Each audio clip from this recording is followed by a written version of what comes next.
presentations for the next 3 presentations. The way we'll do that is that we will use a slightly unorthodox approach.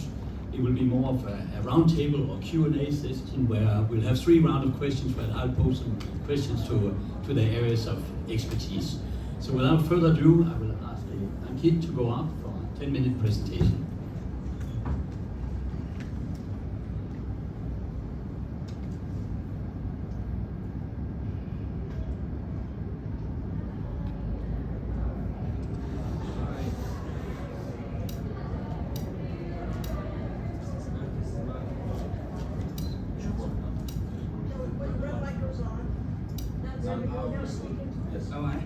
Perfect. Well, I have 10 minutes. I hope Chair will allow microphone non-functioning not held against me. 10 seconds. Well, I still stand with 10 minutes to persuade you that a regulatory tribunal in Doha, a body most of you have never read, deciding appeals you've never perhaps heard of, is doing something that the trillions of dollars crossing the region cannot do without. These hubs, they do not compete with arbitration on equality of legal reasoning. They survive by exercising a jurisdiction arbitration cannot touch, the review of public power, and by doing it in the open. Qatar, ladies and gentlemen, like all other countries in the Middle East and perhaps across the globe, wants foreign investment. Foreign investment only comes when investors trust the state to use its powers fairly. Arbitration cannot supply that trust, because arbitration settles disputes between private companies or corporations, and it cannot review what a government regulator does. The Qatar Regulatory Tribunal can, when the financial regulator finds a firm, bans an individual, refuses a tax reduction, or upholds an employment ruling, the affected party can appeal to this tribunal, and this tribunal publishes the decisions for everyone to see, read, and reflect. Public power is checked in public. That is the engine.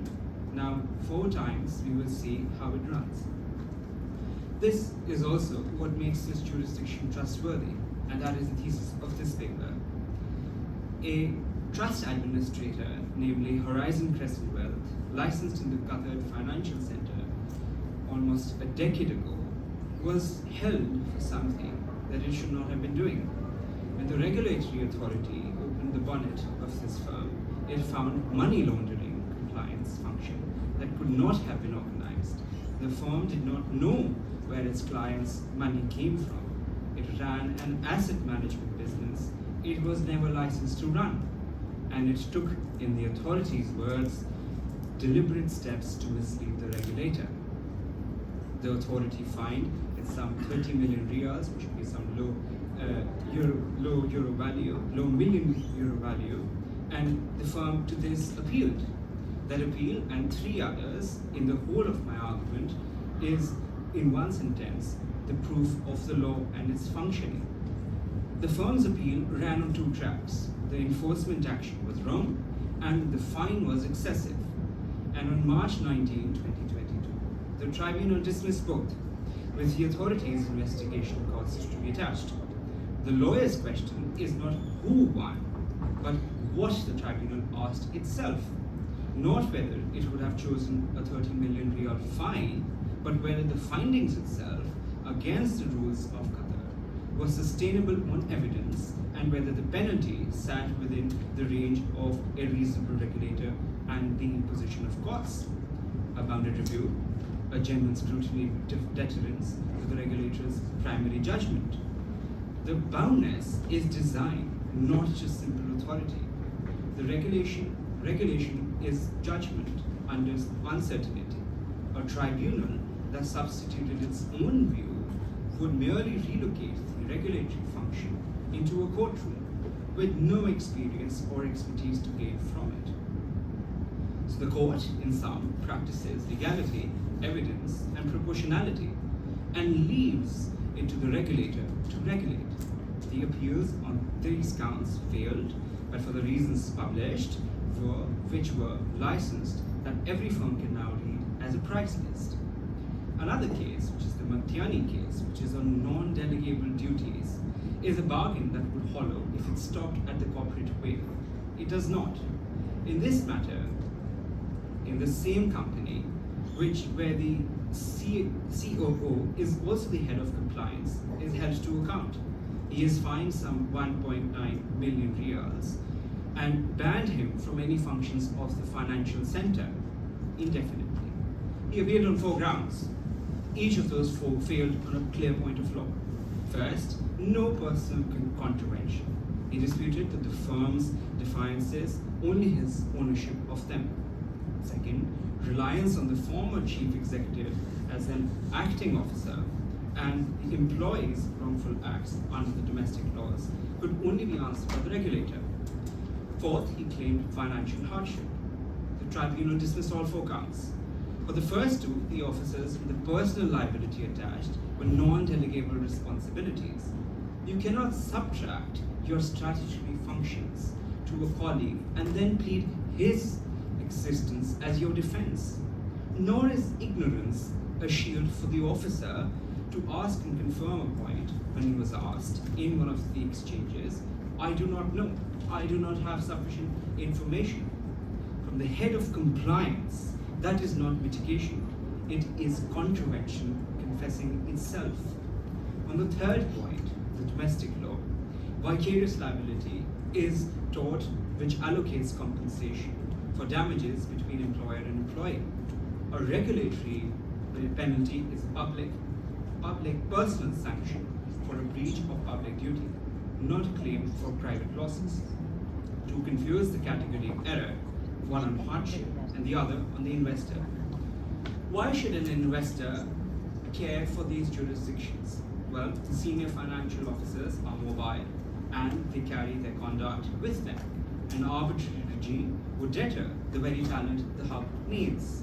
Magtiani shows that one severe reasoned and appealable case lets the competent banker take control of the role he sleeps in. Not as a promise that he will ever be judged, but as a promise that he will be judged lawfully, fairly, on knowledgeable standards with a route of appeal.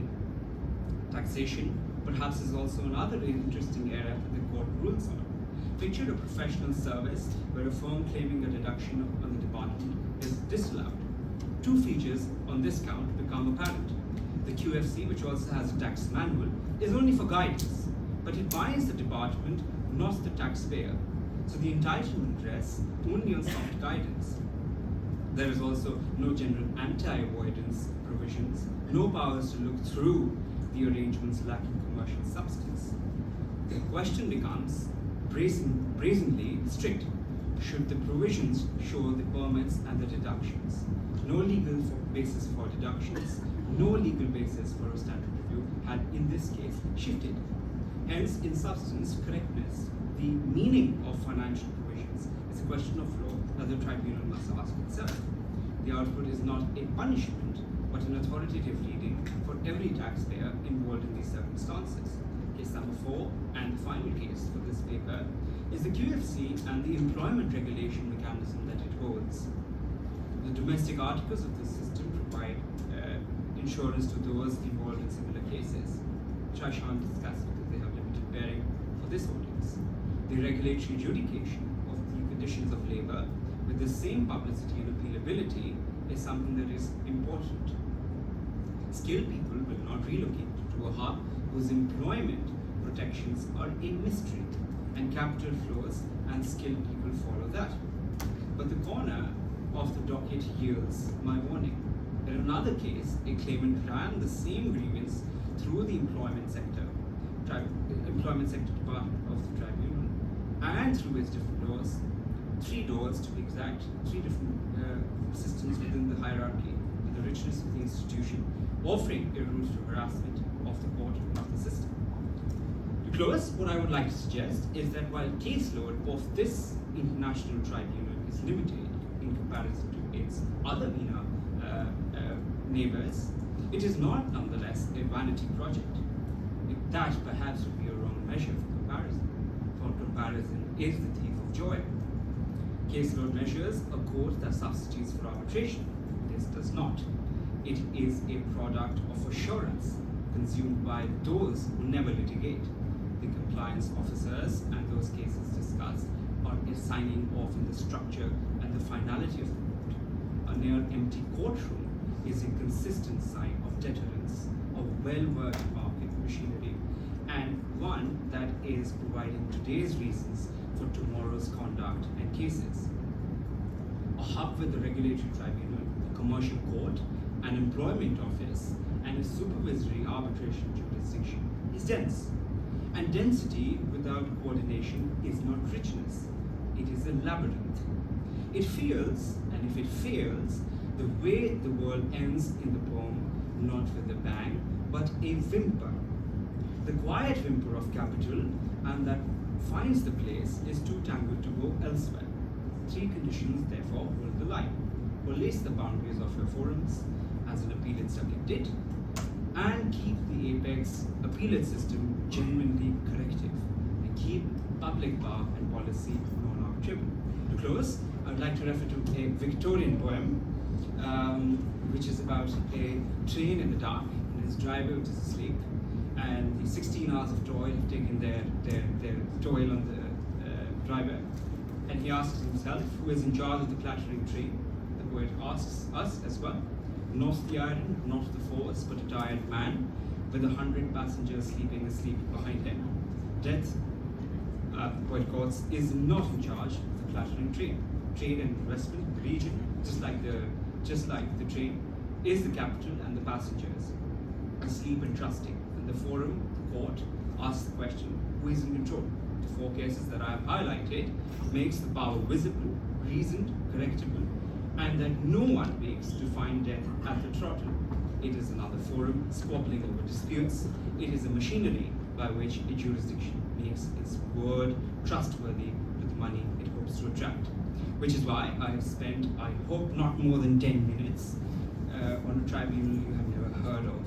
Thank you very much.